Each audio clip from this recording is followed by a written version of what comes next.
The problem is that they've got a counter, a huge obstacle in front of these guys. So pause it here. And I want to break this down because it's important, this reactionary gap. Now, you're going to have to climb over that. This is something that's going to stop you and hinder you from closing the gap with this guy and really crashing that gap appropriately. The information in this podcast is for entertainment and educational purposes. Our informational content cannot address all dangerous situations and cannot guarantee your survival or prevent injuries when the unexpected happens. The decision to carry a firearm, either for recreation or for personal defense, carries the risk and potential for injury and or death. Therefore, it is advised that you seek out and acquire proper training before using a firearm or any firearm-related product.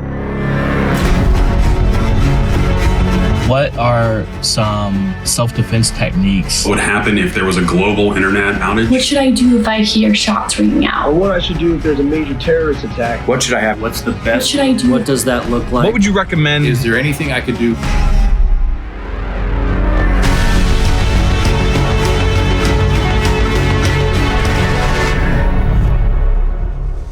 All right, guys, welcome back to Dangerous Questions. And if you're joining us for the first time, we're stoked to have you here. Our whole team is fired up right now for the engagement we've been getting, the questions we've been getting. And I always want to bring something up about asking the question, working through these things, is that it's like being in a classroom or learning a new skill. When somebody says, who has any questions? A lot of the times we're freaking out inside wanting to ask a specific thing, but we don't. And everybody's thinking the same exact thing. And I appreciate the boldness and the courage of all you guys that have sent in questions. And it really is going to help us be able to break these things down. I've spent my whole career and lifetime really analyzing and dissecting self-defense, home defense, how to be better tactically, and how to be an asset for myself and everybody else around me. So I look forward to sharing those things with you guys. We are going to break down what to do on an already drawn gun. We're going to talk about steroids in the teams and special operations. We're going to talk about the combat Flathead, what its uses are, and what we can do with it overseas, and also abductions. We've got a bunch of other things we're going to break down with you guys. This is Dangerous Questions, an Ironclad original, presented by Staccato. Let's get into it.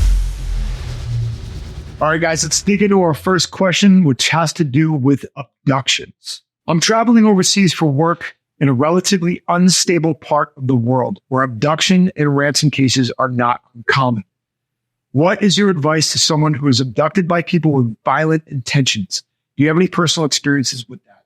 So, of course, training-wise and statistics and the data that's out there, and seeing these scenarios unfold, those are the experiences I have. Obviously, if nobody's tried to abduct me, wouldn't have ended well for them, and I survived that.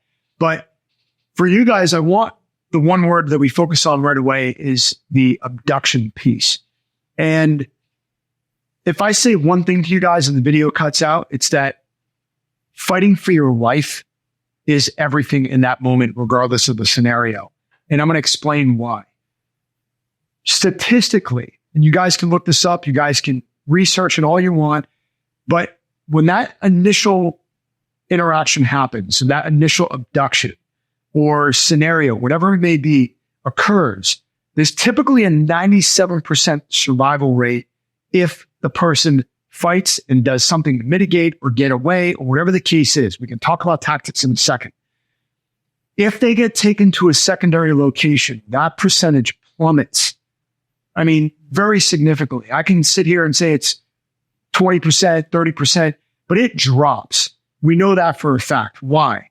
Well, the environment that they were looking at you for a target or try to abduct you, wherever this situation occurs, it's always a variable. It's always an unknown, even for the threat, even for the person that's abducting the person, is that they don't necessarily know what's going on. Why did this car pull up this way? I was expecting it to be this way. Why did the door open this way? I didn't expect the person to react. How you act in those environments is the largest variable that they have to deal with. So use that to your advantage. The secondary location, if you think about that, if they were planning this out, if it was a true abduction for looking for a target or easy prey, well, then they take you to a place where they already planned, they already have pre-established, they already had reps in, they had a lot of thought into this secondary location. That secondary location could even be in the vehicle that they're in. They know once they get you in there, they're going to take you to another spot which they've already visualized what to do over and over and over again. Flip the table to your advantage and respond with action in the environment that's most unknown to them. That's your time to act. That's your time to take action. That's your time to fight for your life. If there's a 97% survival rate in that moment, I'm going to tell you to do everything that you possibly can to mitigate it. And that's overseas. That's anywhere. You know, these things happen in Florida often, even next to the border. These things are happening all over the world. It's not just overseas. I know we like to think about that, you know, that Taken scenario, that Europe scenario, but it's not uncommon anywhere. And I want you guys to realize that getting the right training, knowing how to respond, fighting for your life right then and there is the most effective thing that you can do.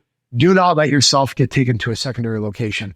Again, you guys hear me talk about this, but when I have children, it tends to change the game, doesn't it?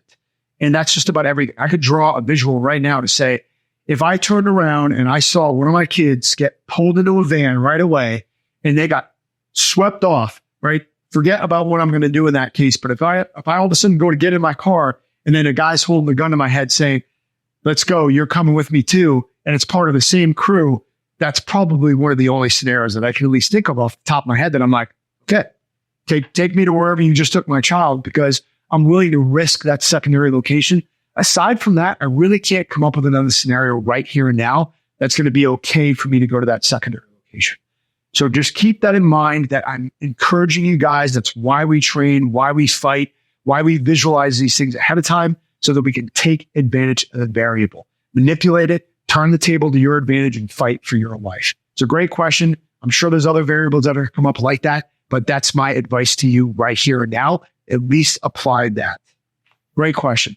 Dangerous Questions is proudly presented by Staccato. I don't know about you guys, but when it comes to firearms, precision and craftsmanship are extremely important to me. And these guys are hitting the nail on the head. They're setting the bar high. I know every detail of their firearms are really on point. So if you haven't already, go check them out. They make the 2011 pistol, which is in its A game. And you can go to staccato2011.com/dangerous. And by the way, they actually have ammo that matches the precision of their guns with the option to get a subscription. I don't know about you guys. I've been bit by subscriptions in the past, but I would not be upset for having more ammo showing up on my doorstep. So something to check out, and you can get free shipping by using the code DANGEROUS. Let's go. Hey Dom, how has the evolution of your Catholic faith changed how you approach work, preparedness, and family life? And also, what are bishops, priests, and deacons missing in our preaching when it comes to men and families in general? Thanks and God bless. So this next question is near and dear to my heart. So first of all, thank you, Deacon, for sending this in, because it's something that I think a lot of men that I know, it weighs heavy on our heart. And I'll answer the first question, but then I'll answer the second part as well, because I think they're two separate things, and really putting an emphasis on men and families in the church. You know, when it comes to today's communication, it's really important. My faith has absolutely changed the way that I look at preparedness. You know, there's a lot of things in our life that we want to control. We want to have immediate control over. And with faith being integrated into my life and trusting God with a lot of what happens that I cannot control, it's given me a huge sense of peace. That when something doesn't make sense in the moment, or I can't necessarily wrap my head around exactly what to do or how to figure it out, I offer that up, and I essentially start with prayer to say, okay, Lord, where are you asking me to be? Where are you asking me to take action here? And that has changed a lot of what I've done. Also realizing that I don't have to solve all of the problems, but I do need to be prepared with what God gave me. God gave me specific talents to apply that I've realized that I'm very, very good at, and also need to be applied in a faithful manner. It's made me look at scenarios a lot differently as well. How would I respond to somebody that is unsure of what they're doing? You know, and picking up on that, I think having a level of faith makes me recognize that, where it's not just one answer for everything, where if somebody bothers me, I'm just going to kill them and take their head off.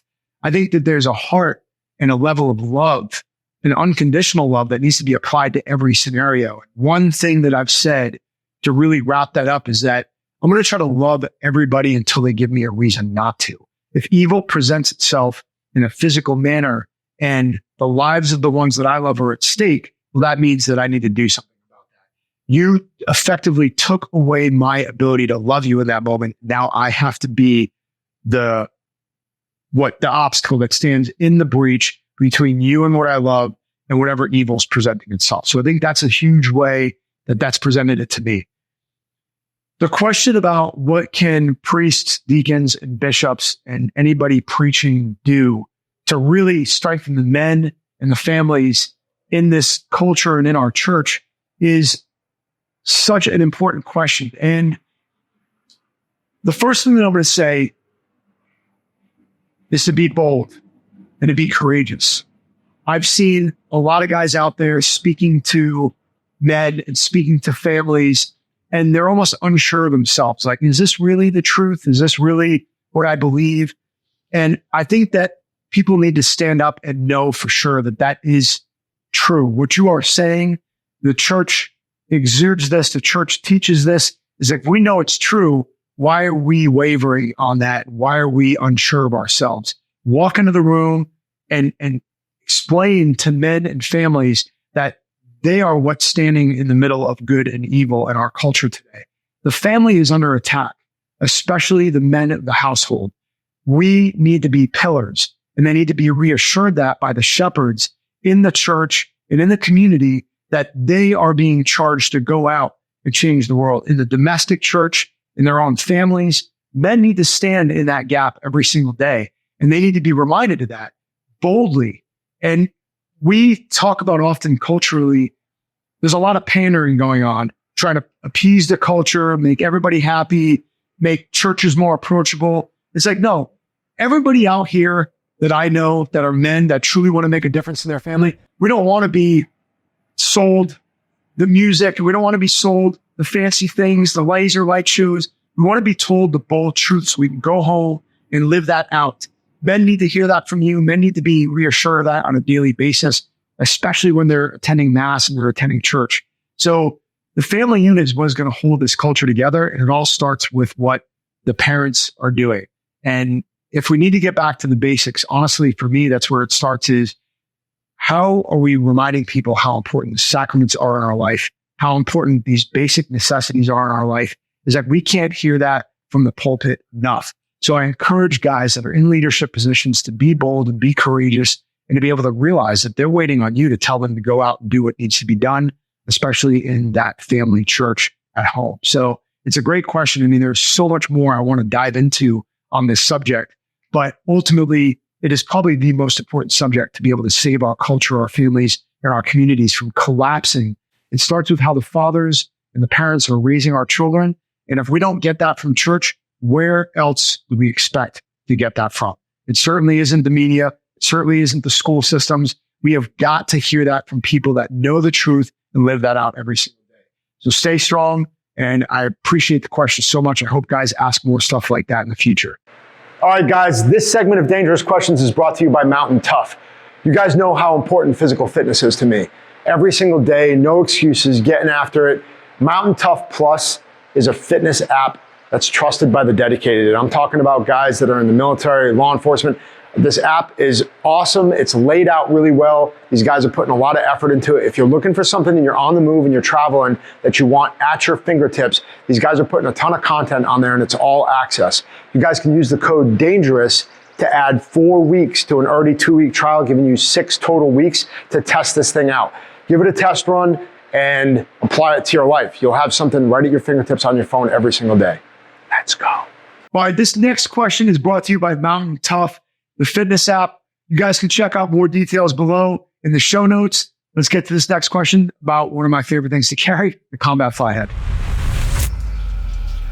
I've seen that Dynamis makes a Combat Flathead.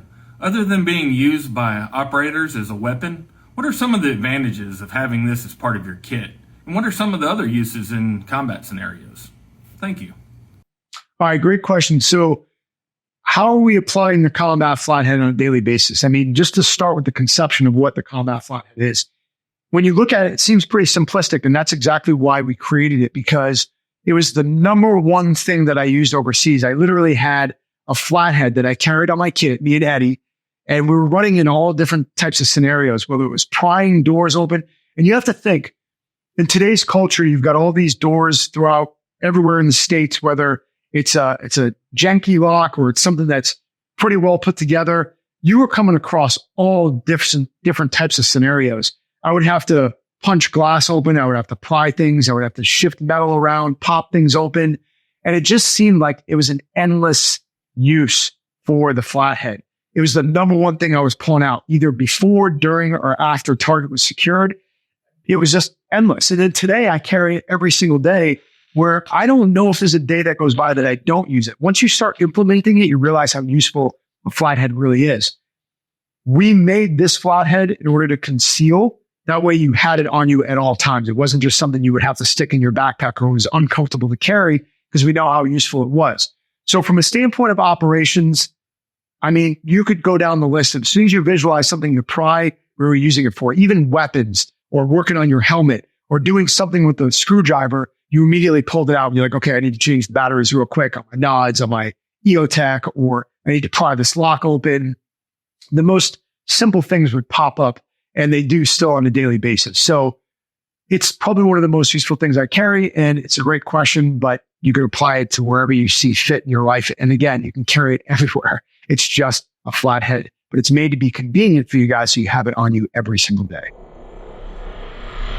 All right, this next question is a bit controversial, but I'm going to dig into it to the best of my ability to highlight some of the good and the bad that I think is going to come from it. So let's see what it is. The Navy, big programmatic, right? Military, has started randomly testing SEALs for steroids, right? That's across special operations as well. How common do you think PEDs are in special operations? Do you have any issue with soldiers, warfighters taking them? If they can make you a more effective fighter, why is it wrong? Well, this has been something that's been tried over several years.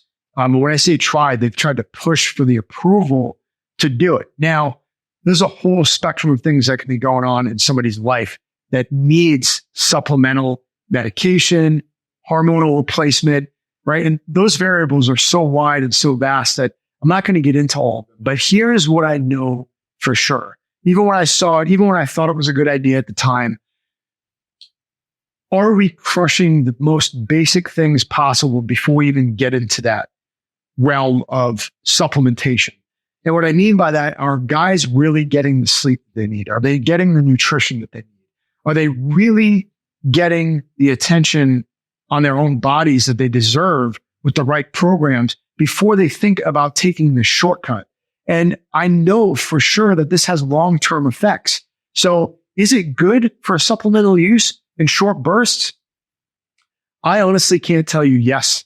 And I believe that we should be doing things naturally, holistically, and really digging into what can be better there, because I think a lot of that gets ignored before we look at this level. I'm not ever going to say to stop it completely and don't look into it. You know, technology advances, the health behind things advance, but I don't think the long-term effects of this are worth it. I don't think what happens to your body and the water retention and the things with your heart are really worth exploring these options for a quick burst to put a Band-Aid on something that needs to really be fixed. And I think that if I had the right sleep, the right workout routines, the right nutrition, I wouldn't need any of that at all. You know, going through selection, going through multiple times at the command where I had to be overseas, operating at a high level, I just didn't need that. You know, I know guys are going to argue with that, but ultimately I think a lot of it is for selfish reasons where we think it's going to solve the problem that doesn't really exist in the first place. I think guys can be extremely capable without it, but I would never take away being explained or educating myself more. You know, I'm not an expert when it comes to how it affects the body, but I know the real risks of it, you know, in general. So something to dig into more, but that's my opinion on it. And hopefully that helps you guys paint a picture of what you can be doing from the basic level without trying to add some other medication to it. I'm not for medication, period. I think we should be staying away from all this stuff that's over the counter, that's prescribed as much as we can until we think we've done everything we can for the basic level. And then we can have that conversation, which most of us, I think we can be honest with ourselves, just aren't doing enough on the basic level to begin with. So let's talk about that later. Great question. and let's see what we got next. Hey guys, what's up? This segment of Dangerous Questions is brought to you by Snake Staff Systems. If you guys have heard me talk about them before, they make low profile tourniquets, and I always say there's no excuse not to have a tourniquet on you, and these guys nailed it with being able to have something on you at all times. Go check them out at snakestaffsystems.com. No excuses. All right, this segment of the show is brought to you by Snake Staff Systems. They make life-saving equipment, guys. Go check them out in the show notes. I've talked about their tourniquets time and time again. This is one of my favorite parts of the show where I get to break down these scenarios. And in this one, we're going to talk about what to do, what not to do when drawing on an already drawn gun.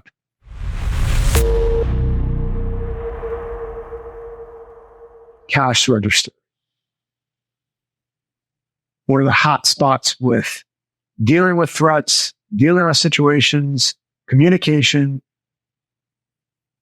So here the gun comes out, and now cashier draws a gun on him. So was able to de-escalate that scenario. And the guy, which is kind of unsure of himself, walking in there smoking, who knows what he was on or where his mental state was at the time, but a very lackadaisical attitude. Now, I don't care if you have training or not, you're going to be able to pick up on this. This is where the whole idea of, whoa, what if you're in a movie theater and a threat walks in and everybody's pulling guns out and it's like the wild, wild west. Well, that's just not the case because you know where the threat came from. You can feel what the good guy feels like. And in this case, he's picking up on that lackadaisical attitude.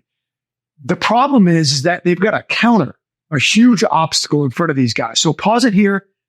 And I want to break this down because it's important, this reactionary gap. Now, you're going to have to climb over that. This is something that's going to stop you and hinder you from closing the gap with this guy and really crashing that gap appropriately. Because right now, I don't have the confidence that I'm going to be able to accomplish that and just jump over the counter and seamlessly grab onto that arm. So there's a couple things happening here. He instinctively pushes his arm out to push that danger away, which the actual block to the arm looks good. The problem is that there's nothing else I can do besides that when he starts to retract or pull back. He knows he's armed. The other guy's oblivious to it because he has it on his hip.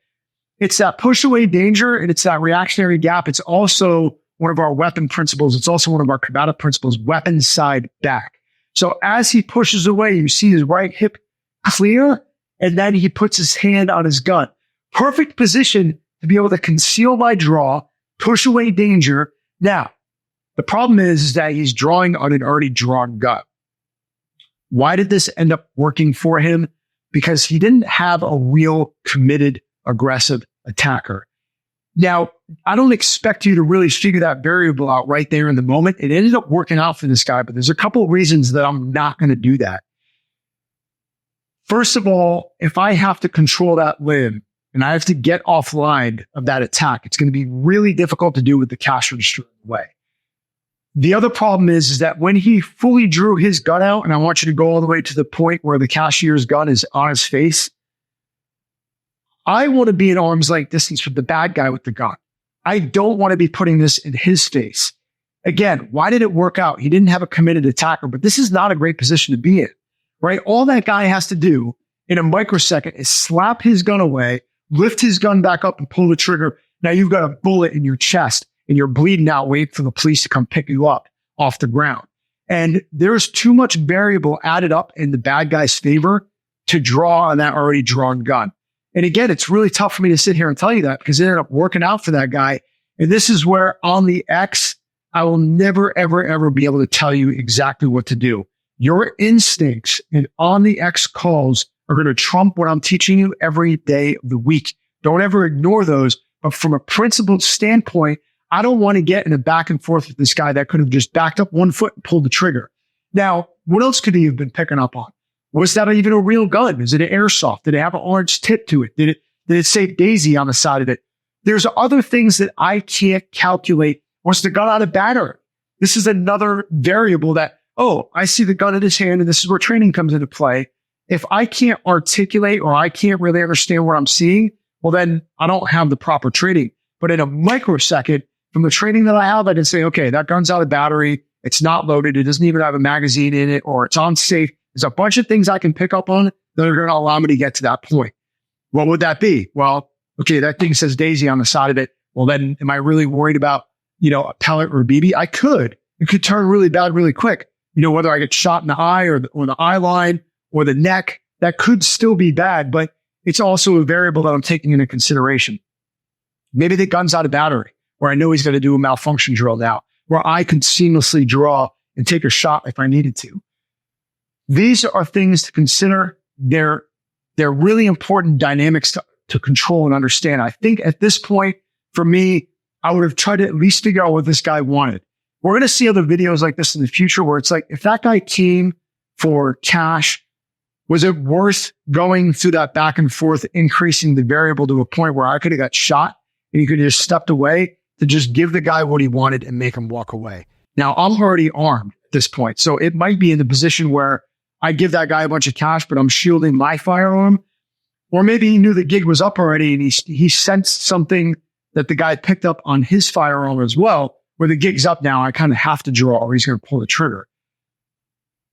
These scenarios and these pathways that you could take depending on the action and the reaction, you guys can do the math on some of this stuff. Ending principle here with that gun being out is not having it in his face, regardless of what he did. It was an intimidation factor that I don't think it was worth the risk. That guy could have easily grabbed for the gun, pulled it away. You could have drawn on the guy and still been able to have a control position, commanded him to drop the gun if you felt like that was necessary. Again, the time that you're playing with is extremely finite in that moment. And all we can continue to do here on this show as you guys ask these questions and we break down these videos is to say that proper training is going to save your life. Proper training in this scenario is going to save your life. So he blocked the gun. He realized that he really couldn't do anything about it. He drew his own gun out with weapon side back, stuck it in his face. He mitigated it because he didn't have a committed attacker, but there was way too much risk there. I think that at least I would have drawn the gun and pulled back and assessed his response. Guy starts lifting his arm up. Well, that's a threat. To me right away, if that guy started to lift his arm up at all and start to point that threat, which is harmful to me, my life, anybody else around me, that's where I'm going to take a shot and pull the trigger and assess if I need to take a secondary shot or not. Do my scans, figure it out if he has any other buddies with him, and then call for help at that point. So hopefully at least there's a lot of information there. I teach these micro scenarios in days and hours of courses to really talk about what's going on here. There's a lot of nuances in here, at least for you guys to walk away with the idea of, wow, I didn't think about that before. I didn't consider that. Always trust your instinct, and the variables on the exit that drive your action. You have to understand that there's risk always associated with taking these levels of action. Somebody comes there for something. Is it worth your life? It's a great scenario to break down, and we're going to see a lot more like this that we'll be able to talk about in the future. Let's get to our next scenario, which brings in weapons again, and we're going to talk about why this variable is important to understand. Here we go.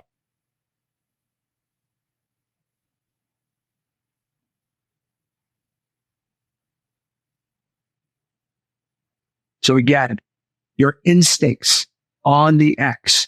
What are you feeling this is happening, right? You're sitting down in your seat. This guy comes up to you and stands over you saying something, right? And talking to you. And she was able to debrief this, but they're going back and forth and back and forth. Now, he has a knife in his hand the entire time, right? He's still trying to get what he wants there. And it's like, he was so fixated on what he wanted. He's like, she wasn't even really part of the problem. And honestly, in this scenario, I'm proud of the fact that she decided to fight for her life, but was it the right timing? Again, could we have just handed over what he was there for and mitigated the whole thing? If I'm in a seated position and I got ambushed, and yeah, this is where awareness comes into play. Maybe you pick up on that right away. You see the guy walking with a knife. What am I going to do? Oh, hey, what's going on? Like, I don't want any problem. What are you here for? What do you want from me? Hey, just give me the money in the cash register. No problem. Don't move any, closer to me. I'll get it for you. This is something I think is really, really important to understand because we may have been able to mitigate that altogether. Why tussle with this guy that's going to blade into you and you're already in a position of disadvantage? And he was so focused on that, even in fight, he's like, oh, maybe this is a good opportunity to reach over and grab what I came for. Again, how important was that to her? What was it exactly that he was going after? These are variables that are going to happen on your ex that I cannot understand or control. And you ultimately need to make that decision. Proud that she decided to fight. That's always what I'm going to tell you guys to have in your heart and being willing to do. But can we say, I could fight, but this isn't the right time. I could take action, but breaking contact and giving them what they need is a better scenario for everybody. There was way too many times in this tussle, guys, that she could have been stabbed or cut or bled out. And I don't think it was worth it here. As brave as I think she was, I think she probably could have mitigated and diffused this a lot better. And not being there, I can't make that ultimate decision. But what I can tell you from my professional opinion is that she could have backed up, pointed to what she needed, gave it to him, and he could have walked off, and it could have been the end of the scenario, not risking your life for the simple thing that was sitting on the desk. Is it worth it, guys? Is it truly worth it? If somebody's coming up to me and they're asking me for my car keys, it's like, is my truck really worth somebody pointing a gun at me? It's like, hey man, no, just toss them on the ground. Have a good day. Like, go ahead, take my truck. Again, the context, guys. If my kids are in the vehicle, this is a whole other scenario, whole other breakdown. And we'll talk about that on future episodes. But I hope you guys got something out of these. They're always fun to break down. We're going to keep crushing these and analyzing them because there's a lot to learn. And we hope you walk away better and more of an asset in your life. We are just so stoked that you guys continue to bring things in. Even if you guys watch videos on here and you see a video that you want us to break down, send it in. This is Dangerous Questions, an Ironclad original. We appreciate all your support. Our goal is to make you better. Each one of these questions and scenarios. God bless you guys. We'll see you on the next one. Peace.